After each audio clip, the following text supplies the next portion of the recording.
A man's arm was gripped hard enough to leave a mark, right there in the middle of a marble lobby, while his daughter watched with her stuffed rabbit clutched against her chest. "Sir, I need you to step outside before I call the police." The words came from a man in a gray suit who had never once asked the stranger's name. Behind the front desk, a young clerk stared at his own hands like they belonged to someone else. Nobody in that lobby knew yet that the man being dragged toward the door owned the deed to the building they were standing in. By the end of the night, someone would lose their job in front of everyone. Someone else would be given one more chance than they deserved. And a 7-year-old girl would ask her father a question he wasn't sure how to answer. But to understand how a night like that happens, we have to go back. 11 hours back. To a man nobody in that hotel recognized because he'd made sure of it. Denzel Washington had not planned on stopping in Nashville that night. 3 weeks overseas had a way of stripping a person down to the basics. A hot shower, a real bed, the sound of someone he loved breathing steady beside him. His flight into BNA had landed at 11:14 p.m., 90 minutes behind schedule, and by the time they'd cleared the jet bridge and collected one battered suitcase, his daughter was barely upright. She'd fallen asleep somewhere over Missouri and hadn't fully surfaced since. Driving another 50 minutes home in that condition felt reckless. So he did what he usually did, made the call fast, quiet, without discussing it with anyone. He knew exactly where he was taking her. The Kingsley Grand on Church Street, flagship property of Washington Hospitality Group, the hotel that had taken him 14 years to build from a single failing motel outside Memphis into something that made the cover of 2 hospitality trade magazines the same year.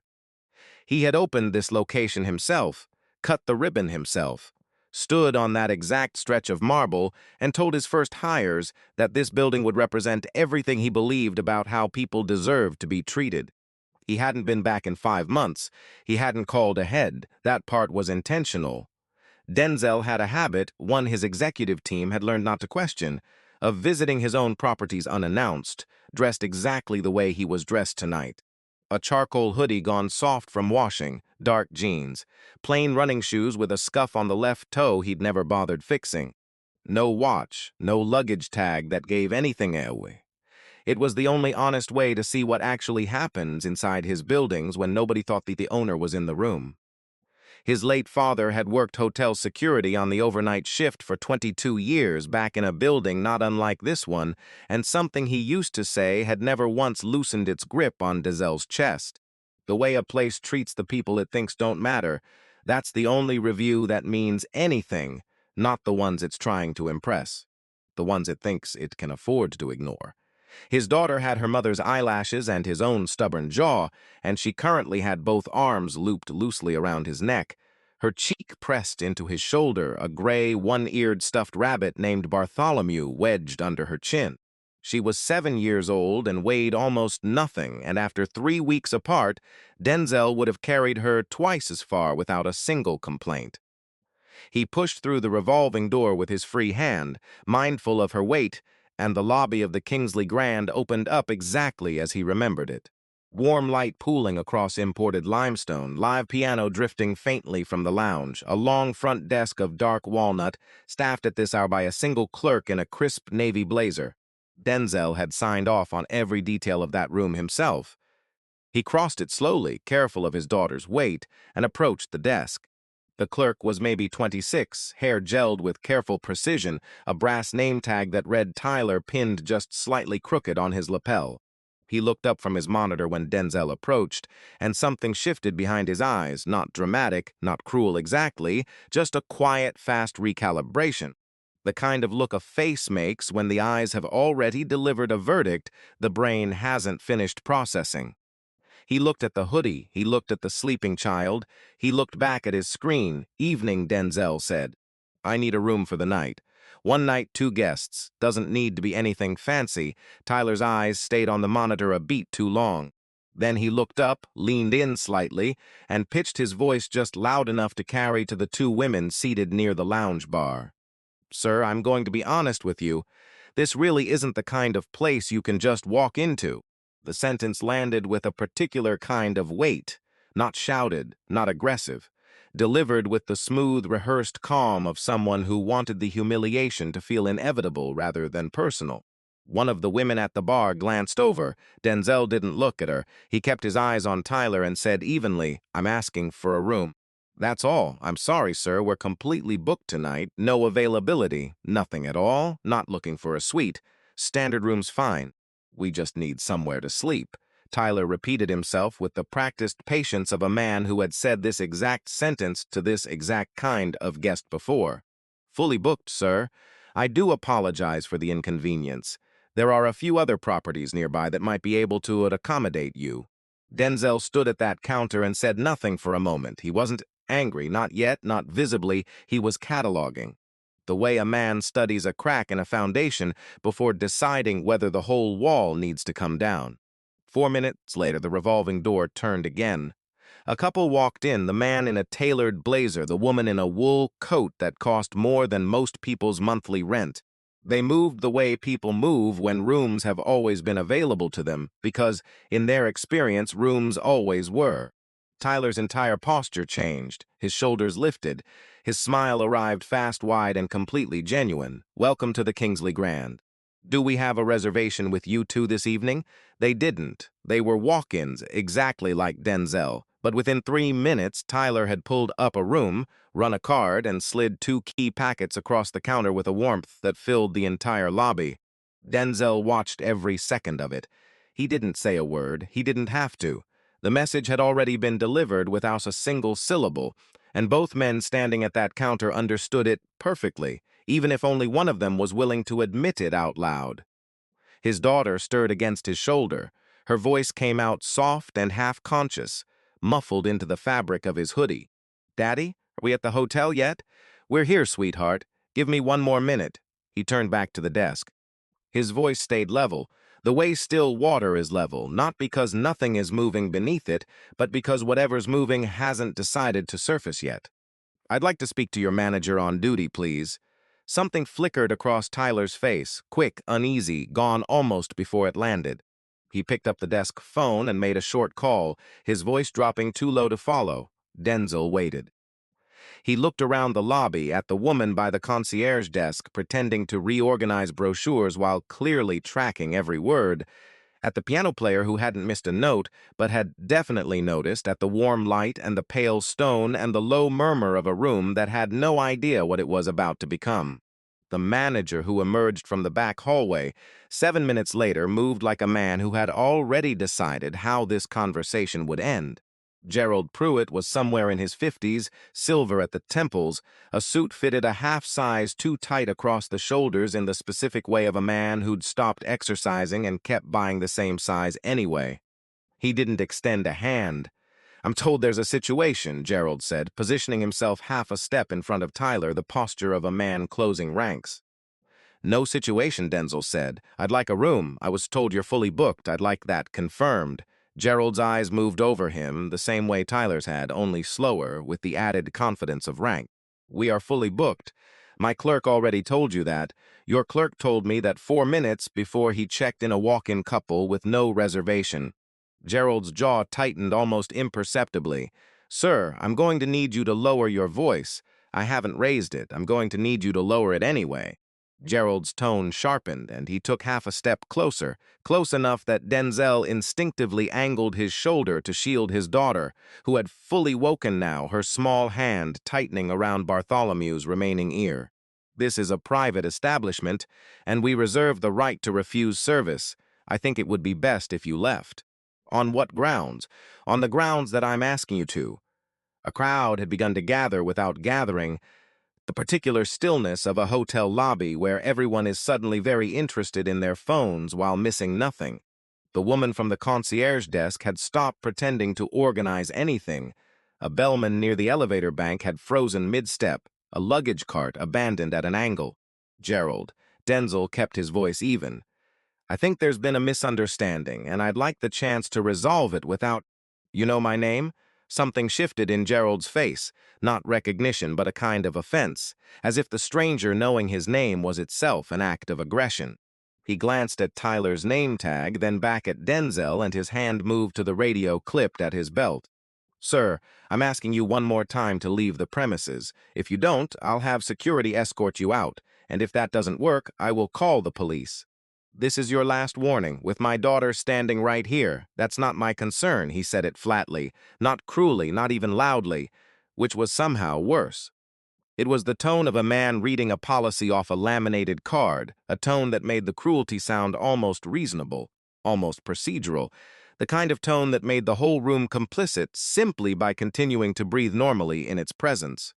Two men in dark polos materialized from a side hallway, hotel security moving fast and certain, the way people move when they've been told a specific version of events and have no reason yet to doubt it. One of them reached for Denzel's forearm. The grip landed harder than it needed to. Sir, let's not make this difficult. Daddy, his daughter's voice cracked upward, thin and startled, and her small fingers dug into the collar of his hoodie. Daddy, why is he touching you? Denzel didn't pull away. He didn't raise his voice. He looked down at his daughter first, a full second, maybe two, just to let her see that his face hadn't changed, that whatever was happening hadn't reached the part of him that belonged to her, and then he looked back at Gerald. "You're going to want to let go of my arm," he said quietly, "before you say something you can't take back."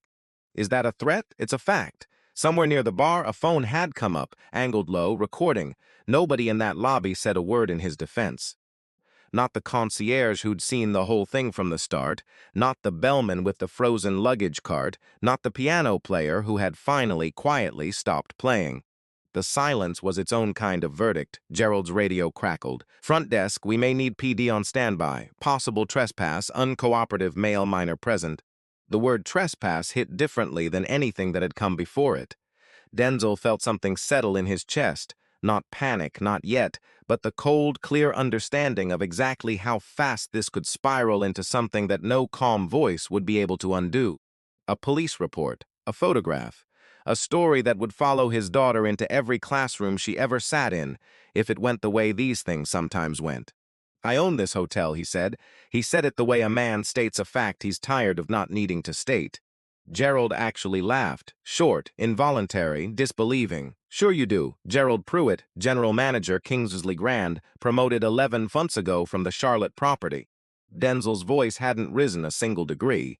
"You report to Nathaniel Cole, who reports to me. I'm going to reach into my back pocket now," slowly, "and show you something. If your man doesn't let go of my arm in the next 3 seconds, I'm going to assume he intends to keep escalating a situation in front of a 7-year-old, and I will remember that." Something in the specificity did what nothing else had. Gerald's certainty flickered, not gone, but cracked, the first hairline fracture in a wall he hadn't expected to need. He gave the security guard a small, uncertain nod. The grip loosened. Denzel drew his wallet slowly and produced a driver's license and a laminated card that read, in small, unremarkable print, "Washington Hospitality Group, founder and chief executive." The lobby did not go quiet the way lobbies go quiet in movies, with a gasp and a held breath. It went quiet the way a room goes quiet when the air pressure changes and nobody understands why yet, just that something has shifted and it isn't safe to move. Gerald looked at the card, then at Denzel's face, then at the card again, as if a second look might change what was printed on it. Sir, that's not. We would have been informed if you wouldn't have." That's the point. Tyler, behind the desk, had gone the color of the marble counter he was gripping with both hands. "Daddy," his daughter whispered, her voice small and confused, tugging once on his sleeve. "Are we in trouble?" Denzel crouched down to her level, ignoring everyone else in that lobby for exactly as long as it took to answer her. "No, baby. Nobody's in trouble but the people who deserve to be." He stood back up. His voice, when he spoke again, carried across the whole room without ever climbing into a shout. "I'd like everyone who was involved in this decision to be in the manager's office in 10 minutes, Mr. Pruitt. Tyler, whoever called security. And I want the young woman at the concierge desk there too, not because she did anything wrong, but because I think she's the only person in this building tonight who actually understood what was happening. The woman at the concierge desk, Grace, according to the tag on her blazer, went pale, then oddly, unmistakably relieved, as if she'd been holding her breath since the moment Tyler had first leaned across that counter. Nathaniel Cole, the chief operating officer of Washington Hospitality Group, arrived at the property 19 minutes later, having been pulled from a dinner 2 miles away by a single phone call that consisted of 11 words. "I'm at the Kingsley Grand. You need to come now." By the time he walked through the revolving door, the lobby had thinned. The bar had closed early. The bartender's decision, not an order, made the moment he realized who'd been standing at his register all evening. Word had moved through the staff the way word always moves through a hotel after midnight, fast, quiet, and impossible to stop. Gerald was waiting in his own office when Denzel walked in, still holding his sleeping. No, his daughter wasn't sleeping anymore. She was wide awake now, sitting very still in a chair by the door with Bartholomew in her lap, watching everything with the serious, focused attention of a child determined to understand the world correctly. "Mr. Washington, I want to explain." You'll get your turn. Denzel didn't sit. He stood near the window with his arms loose at his sides, and something about his stillness filled the room more completely than pacing ever could have. "But before you explain anything, I want to make sure you understand what I watched tonight, because I don't think you do yet." Gerald's mouth opened. Denzel kept going, his voice quiet, unhurried, the voice of a man who had rehearsed nothing and needed to rehearse nothing. "I watched my clerk decide in under 4 seconds that a man in a hoodie carrying a sleeping child didn't belong in this lobby. I watched him lie to my face about availability and then prove himself a liar 4 minutes later in front of me without even having the decency to look uncomfortable about it. I watched you walk out here already certain of what kind of problem I was before you'd asked me a single question. And then I watched you put your hand on my arm, hard enough to leave a mark, while my daughter asked me why a stranger was touching her father. Sir, if I had known, that's exactly the problem, Gerald. You shouldn't have needed to know. That card in my wallet doesn't buy me the right to be treated like a human being. It buys me an apology I never should have needed in the first place." Denzel let that sit in the room for a moment before he continued. "My father worked hotel security for 22 years. Every night for 2 decades, he carried something home with him that never fully put itself down, the weight of being dismissed by people who'd already decided, before he opened his mouth, exactly how much he mattered. I built this company because I believed that didn't have to be how the world worked, that the person walking through our doors deserves dignity before they've proven a single thing to anyone. Not after, before." He looked at Nathaniel, who gave a short, grim nod, and then back at Gerald. "You didn't just fail one guest tonight. You failed every person who has ever walked through a door like this one and been told in 100 small, polite ways that they didn't belong. And you did it in front of my daughter." Gerald tried one more sentence. It got as far as "Mr. Washington, I," before it simply ran out of road. "You're terminated effective tonight," Denzel said. "Nathaniel will walk you through the rest." Something in Gerald's face went gray and inward, the particular collapse of a man watching the version of himself he'd built for 30 years come apart in a single conversation. He didn't argue further. He straightened his jacket, one small, automatic gesture, a man trying to preserve the last intact piece of something, and reached for the framed photo on his desk, the only object he took with him. It was a picture of a young girl, maybe 10, gap-toothed, grinning at the camera on what looked like a fishing dock. He held it against his chest for a second, too long before he tucked it under his arm and walked out without another word, and something about the way he held that photograph, like it was the only proof left that he'd once been a person worth loving, not just a man who'd stopped noticing when he became someone else, made the silence in the room heavier than the firing itself had. Denzel found Tyler still standing behind the front desk, though there was no one left to check in.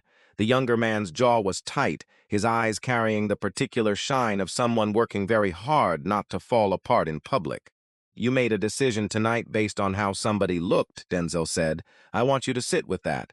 Not what it's about to cost you professionally, what it actually means, what it feels like to be on the other side of that decision." Tyler nodded, a small real movement. "I'm not ending your career here tonight. But you're going into a full retraining program, not the kind that teaches you how to smile at a screen, the kind that makes you understand what this work actually is and who it's for. If you come out the other side and you still want to work in this industry, the door will be open. But what happened tonight cannot happen again, not to anyone ever under this roof. He crossed to the concierge desk, where Grace had been standing frozen through nearly all of it, her palms flat against the counter, wearing the specific tension of someone bracing for blame they hadn't earned. "You saw it," he said, quiet enough that it stayed between the two of them. "You knew something was wrong and you couldn't say anything. I understand why the structure here made that almost impossible, and that's a failure of leadership, not a failure of character." Grace's mouth opened, some apology forming, and Denzel shook his head before it could arrive. "But I watched you tonight. The way you tracked every second of it. The way something in you clearly knew exactly where the line was, even when you weren't in a position to cross it. That matters more than you think. Starting next week, you're moving into a supervisory role in guest relations because I need people in positions where they can actually act on what they already know is right." Grace looked at him for a long moment, an expression moving through several things before it settled somewhere between relief and resolve. "I won't let this happen again on my watch." "I know you won't," Denzel said simply. He turned to face the handful of guests and staff still lingering at the edges of the lobby, watching openly now, no pretense of minding their own business left in any of them. "I've been building hotels for a long time," he said, his voice carrying without needing to rise, "and there's exactly one standard I have never been willing to negotiate on. Every person who walks through our doors gets treated with respect, not based on what they're wearing, not based on what they look like, not based on whether they seem like they belong in a place like this. Every person, every time, no exception." He looked around the lobby one last time, at the desk, at the closed bar, at the pale stone floor his father had never once been allowed to walk across as anything but an employee. "If anyone in this building cannot commit to that, I would genuinely rather you find work somewhere else. That's not a threat. That's just the truth of what this company is." The room held the weight of that for a long moment. Then his daughter, who had been standing beside him through the last part of it, with Bartholomew tucked under one arm and the serious, unblinking focus of a 7-year-old determined to get the world right, tugged once on his hand. "Daddy," she said, "can we get our room now? I'm really tired." It moved through the lobby like something finally let go, not quite laughter, but close enough to it, the sound a group of people makes when tension finally finds somewhere to put itself down. Even Nathaniel pressed his lips together against a smile. Denzel looked down at his daughter, at her earnest face and her one-eared rabbit and her complete, uncomplicated sincerity, and felt something in his chest that had been braced all evening finally shift. Not disappear, just move into something that had a little more room in it. "Yeah, baby," he said, "we're getting our room." Nathaniel escorted them personally to a suite on the 9th floor, the good one, the one usually reserved for visiting board members, though Denzel would have been just as content with anything that had a lock and a bed. His daughter was asleep again before her shoes were off, Bartholomew wedged under her chin exactly where he belonged, and Denzel sat on the edge of the mattress for a long while afterward, listening to her breathe, before he let himself feel the whole of what had happened. He didn't feel triumphant. That surprised him a little. Mostly he felt tired and something quieter underneath the tired, the specific ache of a man who had built something meant to protect people like his father, and had just watched it fail in real time in the one building he'd trusted most to get it right. 3 months later, on an unremarkable Tuesday afternoon, a family came through the revolving doors of the Kingsley Grand.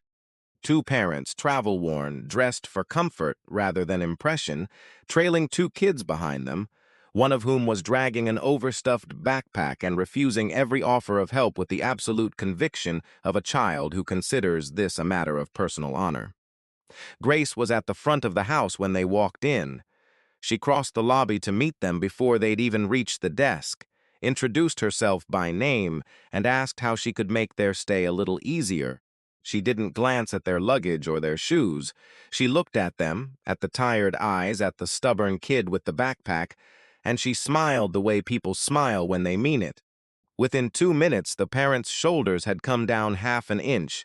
Within 5, even the kid with the backpack had let someone take it from him, muttering something that might have been a thank you. In the far corner of the lobby, Denzel stood with his daughter beside him. He'd come for a scheduled visit this time, a blazer instead of a hoodie, though she'd still insisted on bringing Bartholomew, whose remaining ear had recently been reinforced with a strip of electrical tape she considered a great personal achievement. They'd been standing there 10 minutes, and he hadn't announced himself to the floor staff yet, because he'd wanted to watch this first. Just the ordinary work of the place, the everyday version of the thing he'd spent half his life trying to build. His daughter watched Grace lead the family toward the desk, watched the younger kid's whole face light up at something Grace said. Then she looked up at her father. Is that what it's supposed to look like? Denzel watched the tired parents exhale, watched the boy with the backpack finally let it go. Yeah, he said, that's exactly what it's supposed to look like. She considered this with the quiet thoroughness she brought to most things that mattered to her. Then she nodded once, tucked Bartholomew under her arm, and reached up to take her father's hand. He held it, and they stood together in the corner of the lobby he had built, the one his father had never lived to see finished, watching the place finally become what he had always meant it to be. Somewhere in a different city, a man who used to run this building was 3 weeks into a job managing a mid-tier motel off an interstate exit, still telling anyone who listened that he'd only ever followed protocol, that nobody had given him the information he needed. But late one night, alone at a front desk far smaller than the one he used to command, he found himself glancing at a young clerk who'd just turned away a man in work boots, claiming there were no rooms left. And for reasons he couldn't fully explain even to himself, he walked over, checked the system, and quietly told the clerk to give the man a room. He didn't call it anything, he didn't tell anyone why, but he did it. Every person deserves to be treated with dignity before they've proven anything, before they've shown you what they have, before you've decided whether they belong. That's not just good business, that's simply what's right.